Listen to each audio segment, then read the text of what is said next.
اعوذ باللہ من الشیطان الرجیم بسم اللہ الرحمن الرحیم رب اشرح لی صدری ویسر لی امری واحلل عقدۃ من لسانی یفقہوا قولی۔ آج ہم سورہ ممتنہ کی آیت نمبر 6 سے 13 تک پڑھیں گے۔ سورہ ممتنہ کی آیت نمبر 1 سے لے کے 5 تک میں مسلمانوں جو ایمان لائے تھے ان کو کفار کے ساتھ، مشرکوں کے ساتھ تعلقات نہ رکھنے کی ہدایت دی گئی تھی، اور ان کو کہا گیا تھا کہ جو کچھ بھی کام وہ کرتے ہیں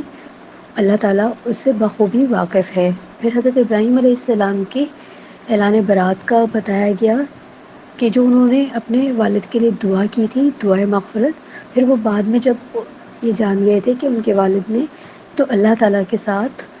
دشمنی ہی پال لی ہے، تو پھر انہوں نے اپنی اس دعا سے بھی برات کا اعلان کر دیا تھا۔ آیت 6 میں کہا جا رہا ہے بے شک تمہارے لیے ان میں ہی بہترین نمونہ اقتدا ہے، خاص طور پر اس شخص کے لیے جو اللہ کی بارگاہ میں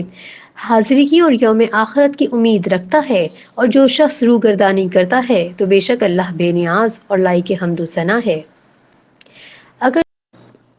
اس آیت کے پیش نظر کہ اگر کوئی بھی شخص بلکہ دنیا کے تمام لوگ یعنی روئے زمین پہ جتنے بھی لوگ ہیں کفر پر اتر آئیں اور خدا کو نہ مانیں، یعنی اس بات پر آ جائیں کہ اللہ کو نہیں مانیں، اللہ کا انکار کریں، تب بھی وہ اللہ کا کچھ نہیں بگاڑ سکتے۔ اللہ تعالیٰ سب سے غنی، سب سے بے نیاز اور سب سے بے پرواہ ہے، اور وہ تعریف کے لائق ہے، وہ ہے جس کے لیے تعریف کی جائے۔ حضرت ابن عباس رضی اللہ عنہ فرماتے ہیں غنی اسے کہا جاتا ہے جو اپنی غنا میں کامل ہو۔ اللہ تعالیٰ ہی کی یہ صفت ہے کہ وہ ہر طرح سے بے نیاز، بالکل بے پرواہ، کسی ذات میں اس کا کوئی ہمسر نہیں، اس کے مثل کوئی نہیں، اور وہ پاک ہے اور وہ اکیلا ہے، وہ سب پر حاکم ہے، وہ سب کا حاکم ہے، وہ سب پر غالب ہے، وہ سب کا بادشاہ ہے، وہ حمید ہے، یعنی مخلوق اسے سراہ رہی ہے۔ وہ اپنے جامع اقوال میں تمام افعال میں ستائشوں اور تعریفوں والا ہے۔ اس کے سوا کوئی معبود نہیں، اس کے سوا کوئی پالنے والا نہیں، وہی رب کائنات ہے، وہی معبود برحق ہے۔ آیت 7 میں کہا جا رہا ہے عجب نہیں کہ اللہ تمہارے اور ان میں سے بعض لوگوں کے درمیان جس سے تمہاری دشمنی ہے کسی وقت بعد میں دوستی پیدا کر دے، اور اللہ بڑی قدرت والا ہے اور اللہ بڑا بخشنے والا نہایت مہربان ہے۔ یعنی امید ہے کہ مکہ کے لوگوں میں جو اس وقت دشمنی پر آمدہ ہیں ان میں سے کچھ لوگوں کے دل پھیر دے اور کچھ لوگ ایمان لے آئیں، اور ان کی دشمنی جو ہے وہ مسلمانوں کے ساتھ دوستی میں تبدیل ہو جائے۔ پھر ایسا ہی ہوا کہ فتح مکہ کے بعد بہت سے لوگ ایمان لے آئے اور ان کی دشمنیاں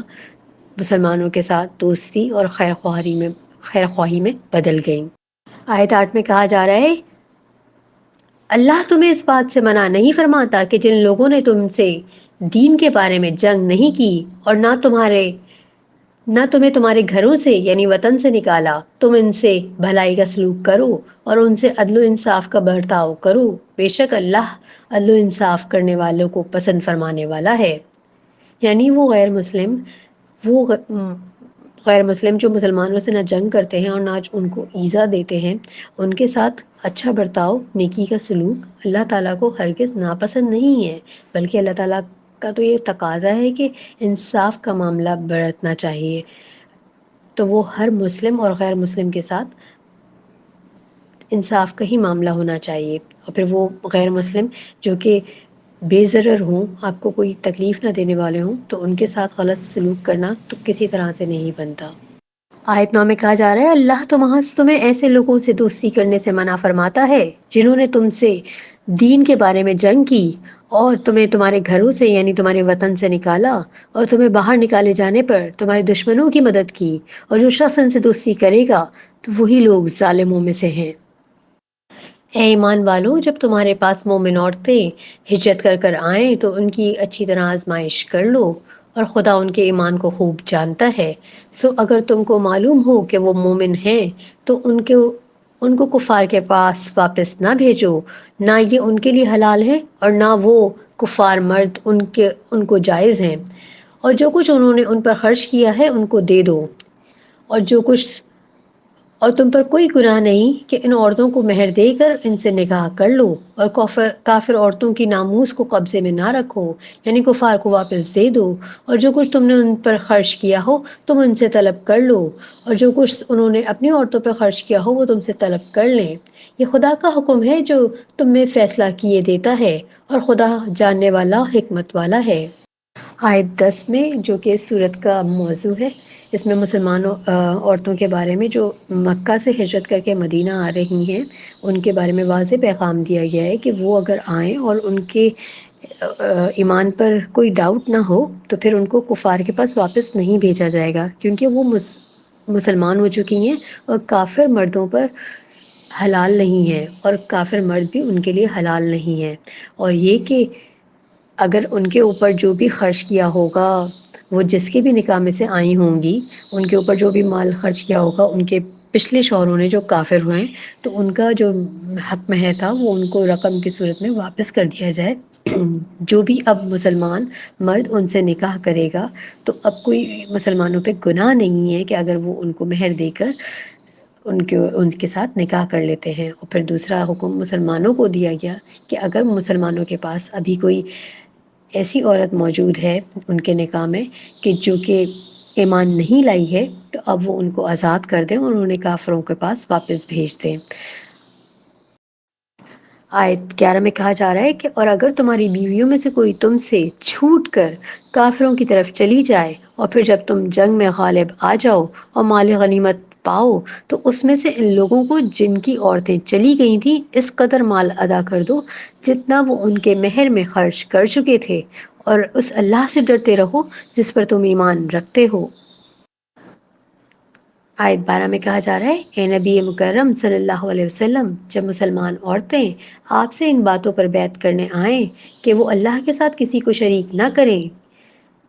اور نہ ہی چوری کریں گی اور نہ زناکاری کریں گی اور نہ اپنی اولاد کو مار ڈالیں گی اور نہ کوئی ایسا بہتان باندھیں گی کہ جو خود اپنے ہاتھوں پیروں کے سامنے گھڑ لیں، اور کسی نیک کام میں آپ کی بے حکمی نہ کریں گی تو آپ ان سے بیعت کر لیا کریں اور ان کے لیے اللہ سے مغفرت طلب کریں، بے شک اللہ تعالیٰ بخشنے والا اور معاف کرنے والا ہے۔ آیت 13 میں کہا جا رہا ہے اے مسلمانوں، تم اس قوم سے دوستی نہ رکھو جس پر اللہ کا غضب نازل ہو چکا ہے اور جو آخرت سے اس طرح مایوس ہو چکے ہیں جیسے مردہ اہل قبر سے کافر نا امید ہیں۔ مومنوں کو تنبیہ کی جا رہی ہے، یعنی ایمان جو لے آئے ہیں وہ مسلمان ایسے لوگوں کے ساتھ جن پر اللہ کا قہر، اللہ کا غصہ ہو چکا ہے، ان سے روابط نہ رکھیں، ان کے ساتھ کوئی دوستی، کوئی معاملات نہ رکھیں، کیونکہ جس طرح سے کافروں کو مردوں کے جی اٹھنے کی امید نہیں ہے، اسی طرح سے لوگوں کو آخرت کے آنے کی بھی امید نہیں ہے، یعنی جیسے مردہ نہیں اٹھ سکتا، یہ بات حتمی ہے، تو یہ لوگ آخرت کو بھی اسی طرح سے سمجھتے ہیں کہ آخرت بھی نہیں آنے والی، تو ایسے لوگوں کے ساتھ مسلمانوں کا، ایمان والوں کا کوئی میل جول، کوئی معاملات نہیں ہونے چاہیے۔